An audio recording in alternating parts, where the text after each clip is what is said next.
여기 이렇게 학교라고 있어봐요. 여기가 선생님 자리고 선생님 자리 왼쪽에 TV가 붙어 있어요. 거기서 온라인 수업이 나오죠. TV로 보는 게 재밌어요? 아니면 선생님이 앞에서 가르쳐 주는 게 재밌어? 선생님이 앞에서 가르쳐 주는 거. 왜? 눈 나빠지니까.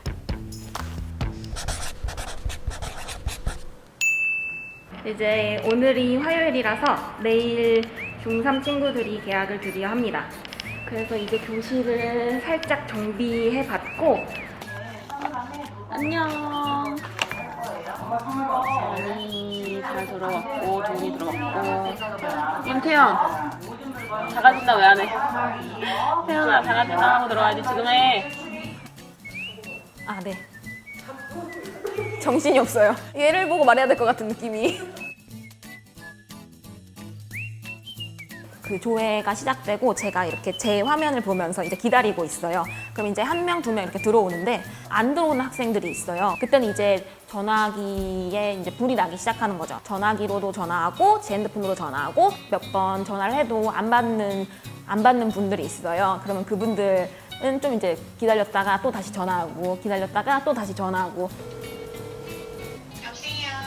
가장 혼란스러웠던 게 아이들 여기저기 가입시키는 게 가장 힘들었던 것 같아요. EBS 같은 경우에는 각 과목에 들어가서 아이들이 직접 신청을 하는 거였는데 그 신청을 못해서 제가 대신 아이디랑 비밀번호를 받아서 신청을 해줘야 됐을 정도로 그게 익숙하지 않은 아이들도 진짜 많았어요. 처음에는 과제를 뭐 사진을 찍어 올리는 것도 방법을 몰라서 처음에는 좀 어려워했고요. 이제는 방법을 몰라서 어려워하는 친구들은 중3 친구들 중에는 없어요. 안 하는 친구를 제가 내일 기다리고 있습니다. 나는 온라인으로 절대 수업 못한다. 나는 컴퓨터를 그렇게 잘 사용하지 못한다. 이렇게 걱정하시는 선생님들이 굉장히 많았거든요. 근데 막상 지금 보면 너무 다 잘하고 계세요. 그래서 뭔가 이게 오히려 이 기회를 통해서 선생님들이 아 이런 것도 내가 되는구나를 판단할 수 있었던 기회인 것 같기도 해요. 교실에서 수업을 할 때는 막 정신없이 하고 나가다 보면은 피드백을 일일이 못 해주는 애들이 생길 때도 있었거든요. 이제는 1대1로 피드백을 해주다 보니까 이거 너무 잘했네, 이거는 뭐가 틀렸네 이렇게 피드백을 해줄 수 있다는 게 정말 좋았고요. 저희 학교에는 그 다문화 친구들이 많아서 아직 한국어가 서툰 친구들도 많아요. 그런 친구들의 경우에는 다시 찾아보고 듣고 이런 식으로 하는 게 좀 도움이 많이 된 것 같더라고요. 저의 경우에는 학창 시절에 인강을 보면서 공부하는 걸 굉장히 좋아했어요. 그리고 굉장히 효율적이라고 생각을 했고 뭐 오가는 시간 없이 내가 언제든지 보고 싶을 때 볼 수 있으니까 아이들도 더 좋아할 거라고 생각을 했거든요. 특히 EBS 같은 경우에는 인증된 강사 선생님들이 해주고 있기 때문에 오히려 더 좋아할지도 모르겠다라고 생각을 했는데 아이들하고 얘기를 해보니까 집중도 잘 되지 않고 선생님과 이제 상호작용을 하면서 모르는 거는 그때그때 물어가면서 하는 그런 수업에서 얻을 수 있는 거랑 다르다고 얘기를 하더라고요. 안녕하세요. 초등학교 2학년 4반. 번호까지 말해야 되나? 몇 번이었더라? 8번이었지. 8번 남규현입니다.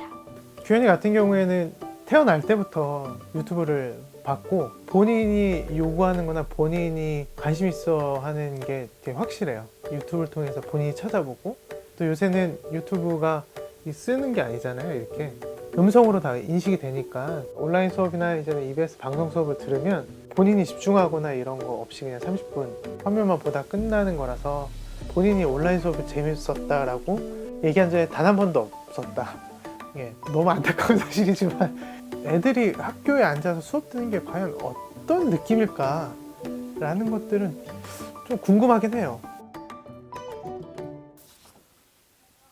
칠판이랑 책상이랑 의자 끝. 또 친구들은 없어? 친구요? 그러려면 그래야겠다. 예전이나 지금이나 일단 환경적인 측면에서는 앞에 칠판 있고 모든 아이들이 앞을 보고 있고 선생님 중심으로 교실에서의 활동이나 수업이 진행이 된다는 점.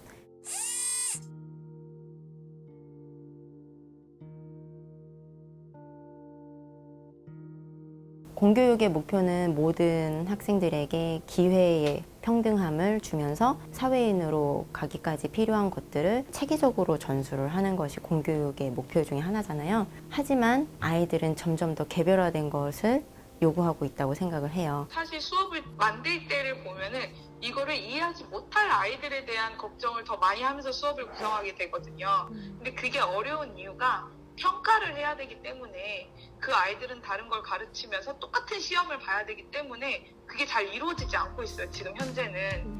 지금 학교 시스템에서는 선생님 한 분과 너무 많은 아이들이 만나고 또 수업 시간은 한정이 돼 있기 때문에 같은 내용을 모두 다른 수준의 아이들이 한꺼번에 같이 배운다는 것이 빈익빈 부익부 형상을 심화시키는 거라고 생각을 하거든요.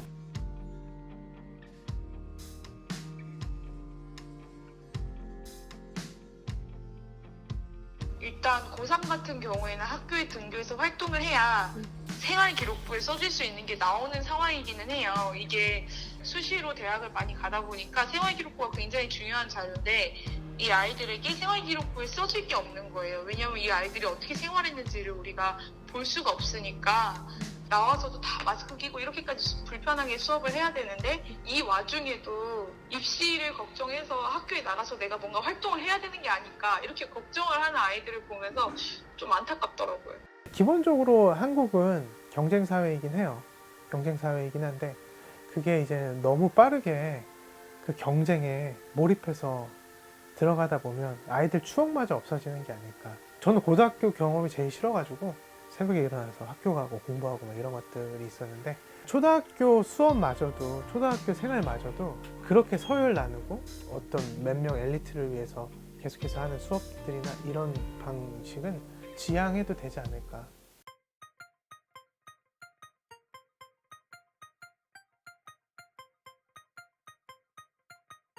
교육의 격차나 성적의 격차가 온라인으로 어느 정도는 도움을 받을 수 있다고 생각을 합니다. 하지만 기본적으로 차이가 나는 큰 이유는 기초학습의 부족과 특히 고등학교에서는 동기부여의 차이 이런 거기 때문에 근본적인 거는 해결이 조금 어렵다고 생각을 해요. 어떤 아이들은 그렇게 생각해 볼 수 있는 기회를 정말 많이 가질 수 있어요. 초등학교 때부터 어디 다니고 직업을 체험해보고 이런 것도 다 피와 되고 살이 되는데 그런 경험들을 모든 아이들이 해볼 수 있는 건 아니잖아요. 이 코로나19 사태로 인해서 갑작스럽게 온라인 교육이 시행이 됐기 때문에 그 온라인 교육을 실시하는 교사들의 역량 문제, 또 하나는 온라인 학습을 하는 학생들의 역량 문제, 이 학습 여건을 만들어주는 문제, 이런 것들이 갖춰지지 않은 데서 이런 문제들이 발생하는 거죠. 그러면서 동시에 하나 나타난 특징은 이 오프라인 학교가 그동안에 어떤 역할을 했는지, 우리가 어디에서 초점을 맞춰서 어떻게 해야 될지 이것도 깨닫게 된 거죠. 코로나로 인해서 집단적으로 다수가 한꺼번에 만나는 이런 현상이 잠깐 멈췄었잖아요. 이걸로 계기로 해서 학교가 조금 쪼개지거나 조금 해체하는 과정을 겪었으면 좋겠어요.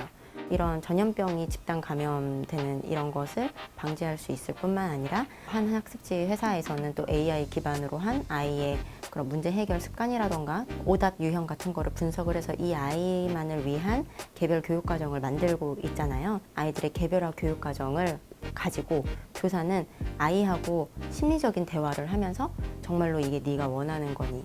저도 이제 대학교 다닐 때 과외를 하거나 학원에서 일해본 경험이 있는데 그때는 이제 학생들이 이거를 딱 익혀서 나가는 게 저의 목표였거든요. 뭐 기말고사를 우리 잘 보자 이게 이제 저의 목표였는데 이제 학교에서는 그런 목표를 가지기보다는 뭐 태도나 배워야 할 자세 이런 것들을 가르치는 게 더 중요하다는 생각이 들었어요.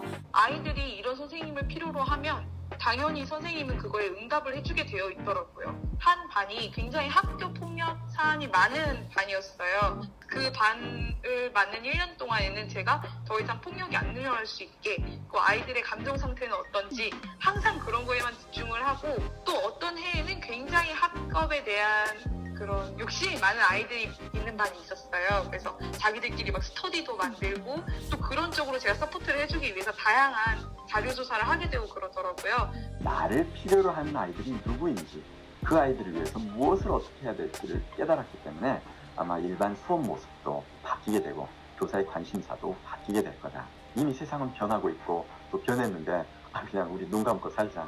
그래서 아마 그렇게 돌아가기는 어려울 겁니다. 규현아, 너는 꿈이 뭐야? 꿈이요? 크리에이터요. 어떻게 이런 것도 막 준비하고 해야 될 텐데 편집도 해야 되고 나 혼자 다 해야 될 것 같은데 아빠한테 도와달라고 해요.